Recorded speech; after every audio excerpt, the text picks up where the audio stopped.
Assalamualaikum warahmatullahi wabarakatuh.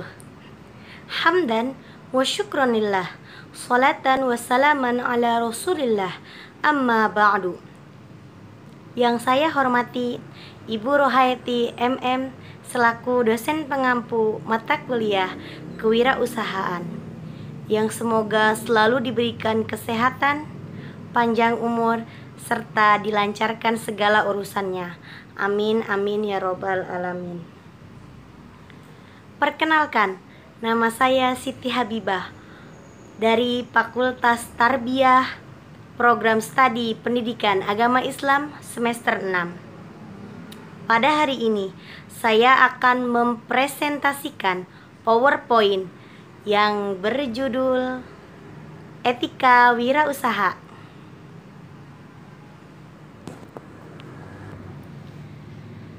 Suatu kegiatan usaha haruslah dilakukan dengan etika atau norma-norma yang berlaku di masyarakat bisnis.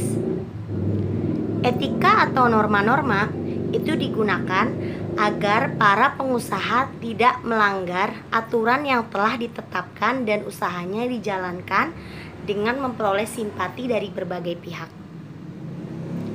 Jadi sangat bermanfaat sekali ya etika berwirausaha itu. Selanjutnya, pengertian etika secara luas. Etika adalah tata cara berhubungan dengan manusia lainnya karena masing-masing masyarakat beragam adat dan budaya. Etika sering disebut sebagai tindakan mengatur tingkah laku atau perilaku manusia dengan masyarakat. Tingkah laku itu perlu diatur agar tidak melanggar norma-norma atau kebiasaan yang berlaku di masyarakat. Maksudnya, bisa kita simpulkan bahwa etika adalah hubungan antara tata cara, tingkah laku, tindakan atau perilaku manusia terhadap masyarakat. Bisa kita simpulkan sikap sopan santun. Lanjut. Dalam etika berwirausaha perlu ada ketentuan yang mengaturnya. Adapun etika wirausaha secara umum, sikap dan perilaku seorang pengusaha harus mengikuti norma yang berlaku dalam suatu negara atau masyarakat. Jadi seorang pengusaha itu harus mengikuti aturan-aturan yang sudah diatur oleh negara ataupun masyarakat. Jadi jangan mentang-mentang dia pengusaha semena-mena gitu, tidak. Selanjutnya, penampilan yang ditunjukkan seorang pengusaha harus selalu apik, sopan, terutama dalam menghadapi situasi atau acara-acara tertentu. Jadi penampilan pengusaha pun dinilai. Selanjutnya, cara berpakaian pengusaha juga harus sopan dan sesuai dengan tempat atau waktu yang berlaku. Pakaiannya juga harus sopan, nggak compang-camping. Apalagi kalau wangi gitu ya, itu luar biasa. Cara berbicara seorang pengusaha juga mencerminkan usahanya. Cara berbicaranya pun tuh dinilai. Etika berbicaranya juga harus sopan, penuh tata krama, tidak menyinggung dan mencela orang lain. Gerak-gerik pengusaha juga dapat menyenangkan orang lain. Hindarkan gerak-gerik yang dapat mencurigakan. Jadi jangan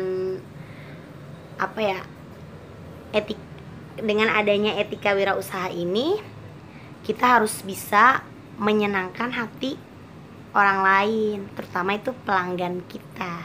Seperti itu. Selanjutnya, kemudian Etika atau norma yang harus ada dalam benak setiap pengusaha, benak dan jiwa setiap pengusaha itu ada 8. Yang pertama, kejujuran. Seorang pengusaha harus selalu bersikap jujur, baik dalam bicara maupun dalam tindakan. Jujur ini perlu agar berbagai pihak percaya terhadap apa yang ia lakukan.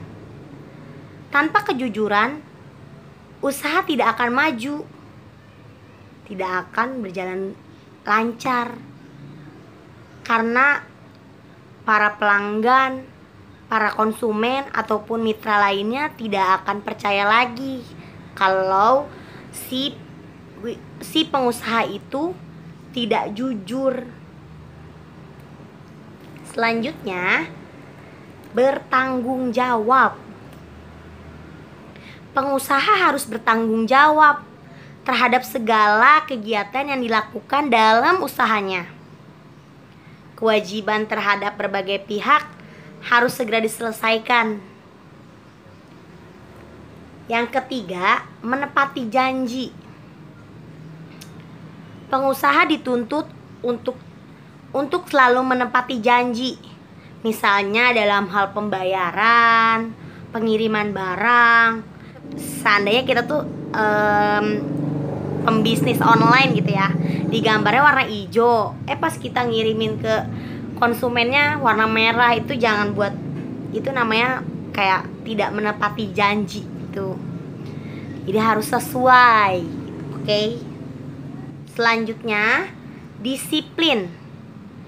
Pengusaha dituntut untuk selalu disiplin dalam berbagai kegiatan yang berkaitan dengan usahanya, misalnya dalam hal waktu pembayarannya dan lain sebagainya. Yang kelima, taat hukum. Pengusaha harus selalu patuh dan menaati hukum yang berlaku, baik yang berkaitan dengan masyarakat ataupun pemerintah. Yang keenam, suka membantu. Pengusaha secara moral harus sanggup membantu berbagai pihak, apalagi tetangganya. Kalau ada yang kesusahan, pengusaha harus bisa membantu, harus benar-benar dari hati. Sikap ringan tangan ini dapat ditunjukkan kepada masyarakat dalam berbagai cara. Pengusaha yang terkesan pelit akan dimusuhi oleh banyak orang. Nauzubillah min dzalik. Jadi kalau kita menjadi pengusaha harus ringan tangan, karena rezeki kita itu harus diinfakkan juga, sodakohin gitu. Selanjutnya, yang ketujuh, komitmen dan menghormati. Pengusaha harus komitmen dengan apa yang mereka jalankan dan menghargai komitmen dengan pihak-pihak lain. Komitmen, jadi apa ya, kayak sudah persetujuan gitu, berkomitmen. Yang selanjutnya, mengejar prestasi. Pengusaha yang sukses harus selalu berusaha mengejar prestasi setinggi mungkin, tujuannya agar perusahaan dapat terus bertahan dari waktu ke waktu. Jadi agar perusahaan itu langgeng, kalau dalam bahasa gaulnya gitu ya, langgeng terus gitu. Itu harus mengejar prestasi. Prestasi dalam hal apa?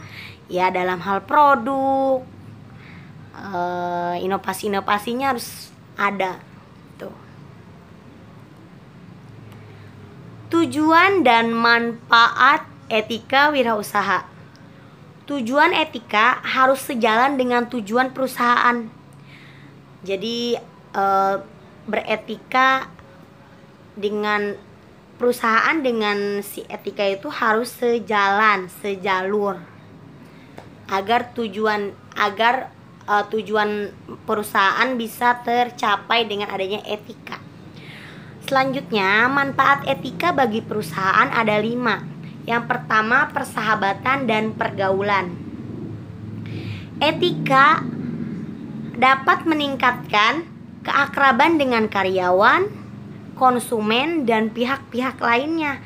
Dengan adanya keakraban ini akan menjadikan suasana menjadi cair dan pergaulan akan menjadi makin luas. Karena menjadi akrab, segala urusan akan menjadi mudah gitu. Selanjutnya masih manfaat etika bagi perusahaan. Yang kedua, menyenangkan orang lain. Sikap menyenangkan orang lain ini sangat mulia, karena dengan menyenangkan orang lain, orang menjadi suka dan puas terhadap apa yang kita berikan gitu. Yang ketiga, membujuk pelanggan. Karena setiap pelanggan memiliki karakter yang berbeda-beda. Kadang-kadang ada aja calon pelanggan yang harus dibujuk dulu agar mau menjadi pelanggan. Salah satu caranya agar pelanggan itu terus bisa membeli produk kita, yaitu dengan menunjukkan etika yang ditunjukkan oleh seluruh karyawan di perusahaan itu. Selanjutnya, mempertahankan pelanggan. Ada anggapan mempertahankan pelanggan lebih sulit dibanding mencari pelanggan baru. Anggapan ini tidak semua benar ya, karena mempertahankan pelanggan lebih mudah. Mereka sudah tahu produk ataupun layanan yang telah diberikan oleh perusahaan.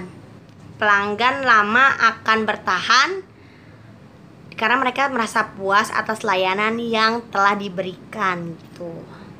Selanjutnya, membina dan menjaga hubungan. Yang kelima, hubungan yang sudah berjalan baik harus tetap dan terus berjalan baik.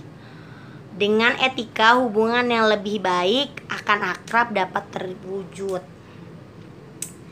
Oke, sekian presentasi dari saya. Semoga presentasi dari saya ini bisa menambah wawasan, khususnya bagi saya, umumnya bagi kita semua. Wassalamualaikum warahmatullahi wabarakatuh.